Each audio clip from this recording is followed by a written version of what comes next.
10,000 people bought this. Join 2 million happy customers. Bestseller. Most popular.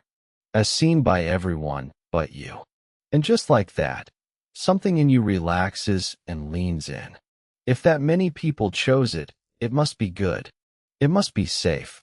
You would have to be the strange one, the difficult one, to walk away from what everyone else is clearly rushing toward. So you follow. You buy what the crowd bought. And here is the strangest part. You feel smart for doing it, even though you never actually checked whether the thing was any good at all. You just checked whether other people liked it, and let their choice become yours. I do not want you to feel foolish about that, not even for a moment, because what just happened to you is one of the deepest, oldest forces in the entire human mind, and today, as a doctor, I am going to take you inside your own brain and show you something genuinely unsettling, that the pressure of the crowd does not just change what you say you believe. It can change what you actually see. Welcome back. Let's talk about the herd.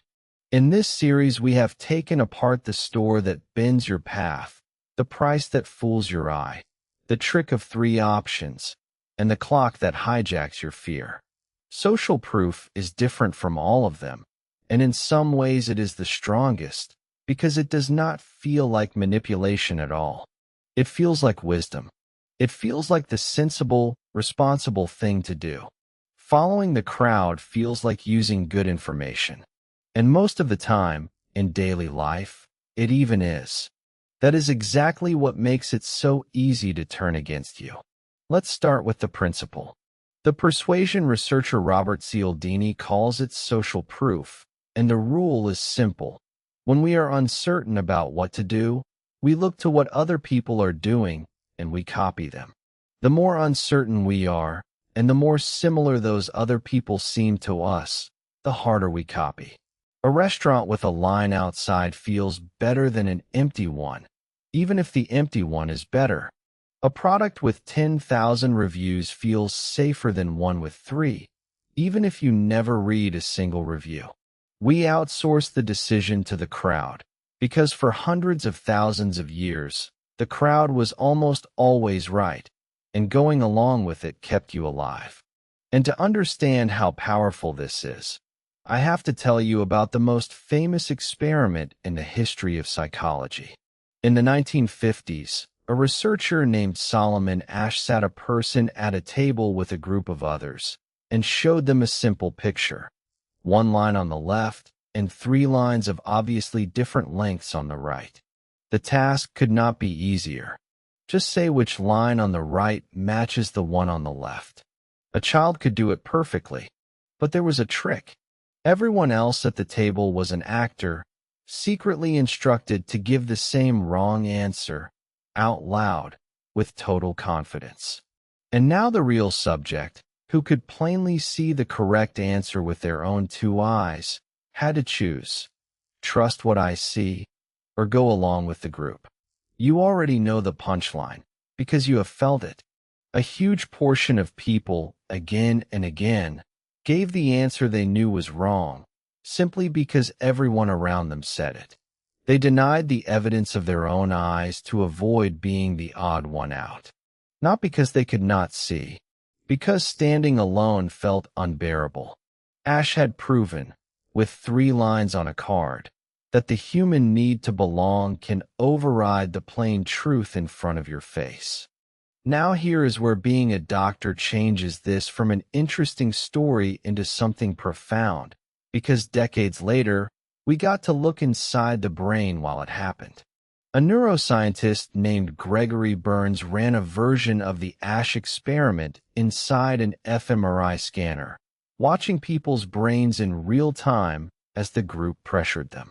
And what he found genuinely changed how scientists think about conformity.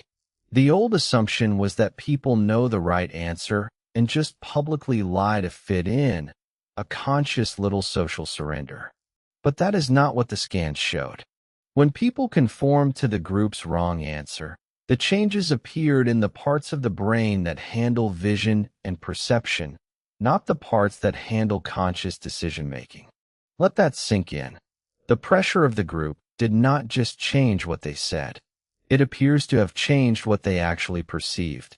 The crowd reached back into their eyes and edited reality before it ever reached the part of the brain that decides. And there was a second finding, even more revealing. In the rare, brave moments when a person broke from the group and gave the answer they knew was right, a specific region lit up. The amygdala, that same alarm center we met in the last episode, along with brain regions tied to emotional discomfort.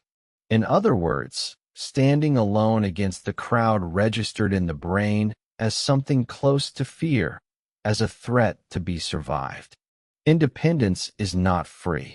Your nervous system charges you a tax of raw discomfort for stepping out of line, and it hands you a warm reward of relief for stepping back in.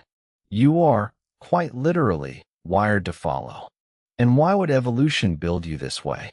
Because for almost the entire history of our species, to be cast out of the group was a death sentence. Alone on the savannah, you could not survive the night. The tribe was food, warmth, safety, everything. So the brain evolved to treat social exclusion as a genuine, physical emergency. There is remarkable research by the neuroscientist Naomi Eisenberger showing that when people are socially rejected, even in a trivial computer game, the brain activates the dorsal anterior cingulate cortex, one of the very same regions that processes physical pain. To your brain, being left out and being physically hurt are startlingly close to the same thing. That is how deep this goes. Belonging is not a preference. It is wired in as survival. And this wiring runs even deeper than the fear of exclusion. Long before Asch, back in the 1930s, a researcher named Muzafer Sharif showed people a single dot of light in a completely dark room. The dot was perfectly still, but with no reference points around it. It appears to drift, an illusion called the autokinetic effect. Alone, each person guessed a different amount of movement. But put them together in a group, and within minutes they converged on one shared number, a group truth invented out of nothing at all. And here is the haunting part. When they came back days later, alone, they still gave the group's answer. The crowd's invented reality had quietly become their own private reality. They were not performing agreement anymore. They had absorbed it. And modern neuroscience shows us the very machinery that does this. A researcher named Vasily Klucharev found that when your opinion clashes with the group's, your brain fires a signal remarkably like a prediction error, the same kind of signal it produces when you expected a reward and did not get one. In other words, disagreeing with the crowd registers in your brain as a mistake that needs fixing, and it releases exactly the kind of learning signal that nudges you to change your mind next time. Conformity is not only pressure pushing on you from the outside. It is a teacher inside your own skull, quietly training you, reward by reward, to match the people around you. And in case you think this instinct only ever costs you money, consider its darkest form. The psychologists Bibb Lawtain and John Darley documented what they called the bystander effect. In an emergency, the more people who are present, the less likely any single one of them is to step in and help. Why? Because each person glances around, sees everyone else staying calm, and concludes it must not be a real emergency, while everyone else is watching them and reaching the exact same conclusion. A whole crowd can talk itself into doing nothing, each member reassured by the stillness of the others. The same instinct that makes you trust a bestseller can, in the wrong moment, make an entire street walk past someone who genuinely needs help. That is how powerful everyone else seems fine with it really is. So now stand back and look at what a marketer is really doing when they show you that number. 10,000 people bought this. They are not giving you information about the product. The product might be wonderful, or it might be junk. The number tells you nothing about that. What the number does is reach straight down into a survival instinct older than farming, older than fire, and whisper, "The tribe went this way. Follow and be safe. Stay behind and be alone." And your body, remembering 10,000 generations on the savannah, quietly answers, "Do not let me be the one left behind." And before I hand you the field guide, I have to show you the experiment that proves how little the crowd's choice really has to do with the quality of a thing. A team of researchers led by Matthew Salganik built an online music site where thousands of real people could listen to and download songs by unknown bands. Some visitors saw only the songs. Others also saw how many times each song had already been downloaded by everyone before them, pure social proof. And then the researchers did something clever. They ran the whole thing in several separate, parallel worlds, each starting from zero. In the worlds where people could see the download counts, the results were staggering. The very same song could become a runaway hit in one world and a total flop in another, depending on almost nothing but which copies happened to get a few early downloads by chance.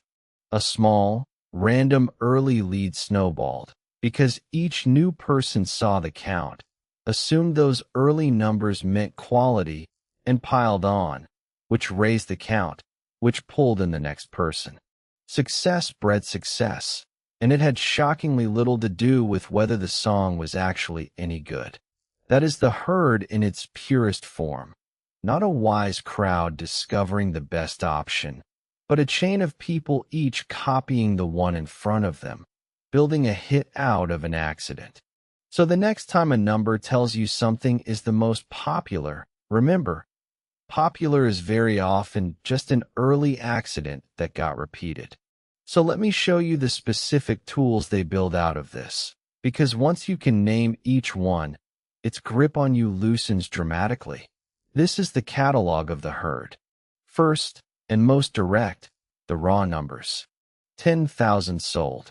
2 million members. Join the 90% who switched. Over 1 billion served. Notice these numbers are almost always presented with no context at all. 10,000 sold. Out of how many who tried it and hated it? The number is engineered to trigger the instinct, not to inform the decision. Second, the badges and labels. Bestseller. Most popular. Editor's choice. Customer favorite. We met one of these already in the episode on the decoy, the little most popular tag sitting on the plan they most want you to buy. That tag is pure social proof, bolted onto pure choice architecture. It is not telling you what is best for you. It is telling you where the herd is standing and inviting you to join. Third, and most powerful in the modern world, reviews and ratings. This one is genuinely useful, which is exactly what makes it so dangerous when it is faked. A 5-star average across thousands of reviews is real, valuable social proof when it is honest. But an entire shadow industry exists to manufacture it. Fake reviews, paid reviews, bot reviews, whole armies of fabricated voices, a practice so widespread that consumer regulators, including the United States Federal Trade Commission, have moved to ban the sale of fake reviews outright.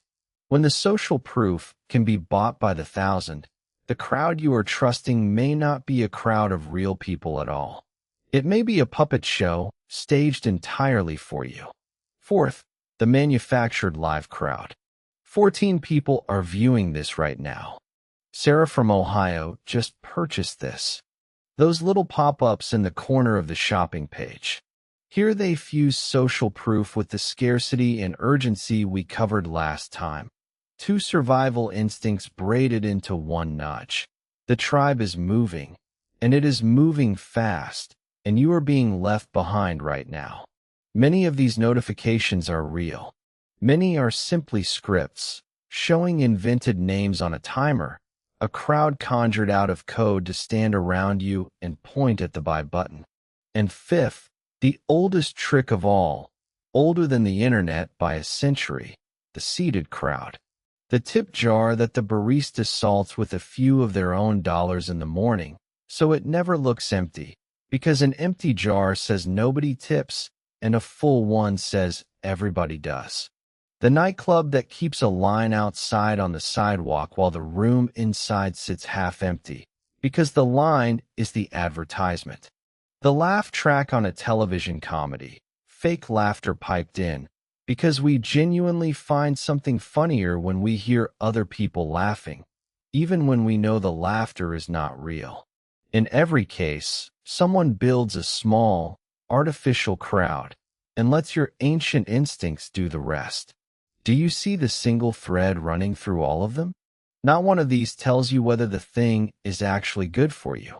Every single one only tells you where other people are, or where you have been made to believe they are. They swap the real question, is this right for me, for a much easier and more primal one. Is this what everyone else is doing? And they count on your survival brain to accept the trade without noticing. So let's take the real question back. And the defense here is quieter than the last few, but no less powerful, because you are not fighting a ticking clock or a flashing timer. You are gently reclaiming your own eyes. Here is your defense, and the heart of it is a single question. When you feel the pull of the crowd, of the big number, of the bestseller badge, pause and ask, would I still want this if I were the only person who ever bought it? Strip the crowd away entirely, and look at just the thing itself. Does it actually solve my problem? Does it fit my life, my needs, my budget? If the answer is yes, then the crowd was just a happy bonus. But if the honest answer is, well, no, I mostly want it because everyone else has it, then you have caught the instinct in the act. You were about to buy your way into the tribe, not buy a thing you need. And there is a second, sharper tool for the reviews and the numbers, and it is simply this. Interrogate the crowd before you trust it. Do not ask how many. Ask who, and ask how real. 10,000 what? Read the 1-star and 3-star reviews first, the ones that describe real problems in real detail, because a genuine crowd always contains genuine complaints, and a manufactured one often does not. A wall of nothing but breathless 5-star praise is not proof of a great product. It is very often proof of a great marketing budget. The honest crowd is messy. The fake crowd is suspiciously perfect. And it helps to know the one condition that separates a wise crowd from a dumb herd, because there truly is a difference. A crowd can genuinely be smart, but only when each person decides independently, using their own information. That is the real wisdom of crowds. But social proof destroys the very thing that makes a crowd wise, because the moment everyone can see everyone else's choice, they stop deciding for themselves and start copying, and the wisdom collapses into a stampede. So a big number is only meaningful if the people behind it chose freely on their own. A crowd that was all just staring at the same count you are staring at now is not 10,000 independent opinions. It is one accident, repeated 10,000 times. And if you want the deepest version of this defense, remember what the brain scans told us. That flash of discomfort you feel at the thought of not following, of being the one person who did not buy the popular thing, of standing alone, that feeling is not wisdom. It is an ancient alarm, firing in a modern situation where it no longer applies.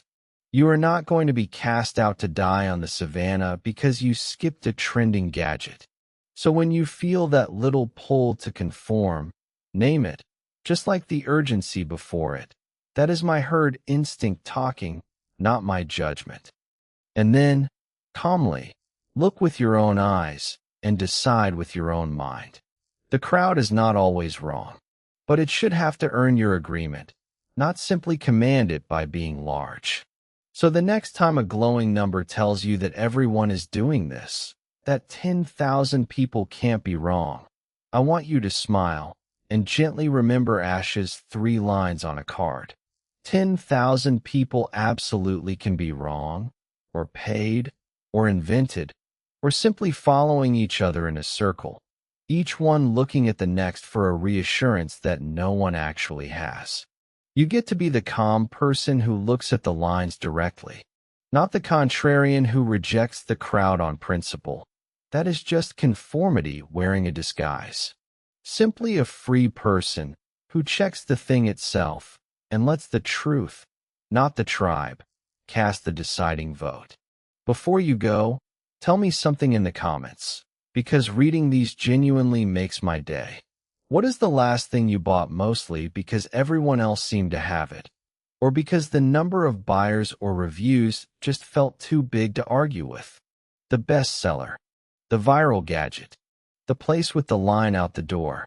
One word, drop it below, and then scroll and read a few others, and notice the quiet relief of realizing the whole herd has been standing in the same spot, each of us waiting for someone else to move first. And here is where we go next, because we have now seen the crowd, and we have seen the clock. But there is one figure the crowd trusts more than any other, one voice that can make you believe almost anything, override your own judgment, and reach for your wallet without a second thought. The expert, the authority, the person in the white coat or the badge or the uniform. Next episode, I am going to show you how the symbols of authority are borrowed, faked, and aimed directly at you, and why a costume can be more persuasive than a fact. Subscribe so it does not pass you by. And until then, when the crowd starts to move, look with your own eyes. Stay awake.